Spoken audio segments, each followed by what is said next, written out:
A calorie is a calorie, that makes sense. But not all calories are created equally. Let me explain. Yes, we know that calories are a measure of the energy that is generated from food when we eat it. That's always going to be true.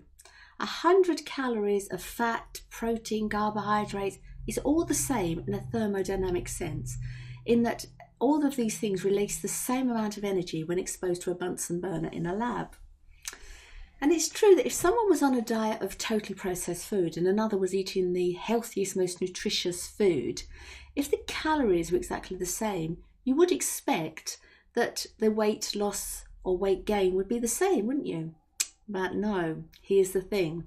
Because the body needs a variety of nutrients, vitamins and minerals in order to function, the foods we eat have a very different effect on the hormones in our body. So the hormone that controls hunger, ghrelin, the hormones that tells our body whether to burn or store fat, insulin.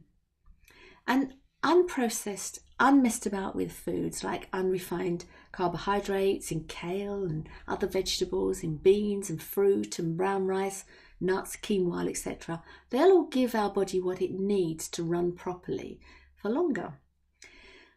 And calories are not absorbed in the same way. So if you eat high fibre foods like nuts, etc., and vegetables, only about 3/4 of the calories that we take in are absorbed by the body, and the rest are excreted out of the body unused. So even though if it said a calorie count on a packet of apples, say, the calories it tells you that are in the apples are not the calories that our body would keep.